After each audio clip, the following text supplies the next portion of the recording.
Zimbabwe সিরিজের আগে কঠিন ফিটনেস পরীক্ষা দিতে হচ্ছে শান্ত লিটন মিরাজদের। এবার ফিটনেস টেস্টের ধরনেও আনা হচ্ছে নতুনত্ব। হঠাৎ করেই জাতীয় দলের ক্রিকেটারদের কেন ফিটনেস ট্রেনিং? মূলত বিশ্বকাপে ফুল ফিটনেস দল পাঠাতে চায় বিসিবি। সদ্যই নিয়োগ দেওয়া হয়েছে ট্রেনার নাথান কেইলিকে। অস্ট্রেলিয়ান কন্ডিশনিং কোচ সোমবারই বিসিবিতে এসে দায়িত্ব বুঝে নিয়েছেন। এরই মধ্যে শুরু করেছেন তার কাজ। তারই চাওয়া অনুযায়ী এবারের ফিটনেস টেস্ট হচ্ছে ভিন্নভাবে। ক্রিকেটারদের দৌড়াতে হবে অ্যাথলেটিক ট্র্যাকে, দিতে হবে শারীরিক নানা ধরনের ফিটনেস পরীক্ষা। এরই মধ্যে বঙ্গবন্ধু জাতীয় স্টেডিয়ামের ট্র্যাকে দৌড়ানোর জন্য এনএসসি থেকে অনুমতিও নাকি নেওয়া হয়ে গেছে।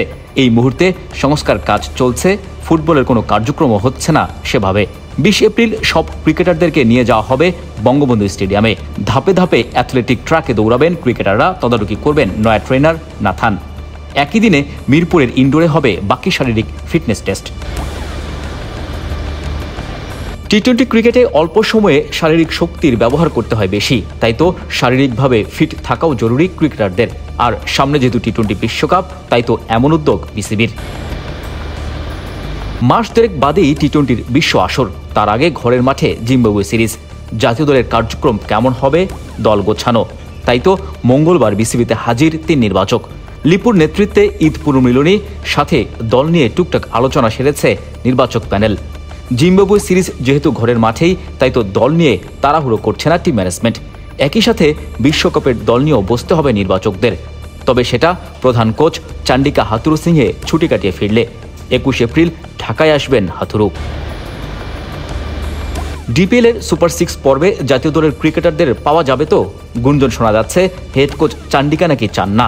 হাথুরুর চাওয়া তার শিষ্যরা ডিপিএলে না খেলে কন্ডিশনিং আর স্কিল ক্যাম্প করবে। তবে নির্বাচকরা ভাবছেন অন্যভাবে, খেলার মধ্যে থাকলেই বরং প্রস্তুতি ভালো হবে মনে করছেন তারা। জিম্বাবুয়ে সিরিজের আগেই বিশ্বকাপের দল দিতে হবে। আইসিসির বেঁধে দেয় নিয়মে 1 মের মধ্যে দল পাঠাতে হবে। তাই তো টাইগারদের বিশ্বকাপের স্কোয়াড জিম্বাবুয়ে সিরিজের আগেই চূড়ান্ত করতে হবে।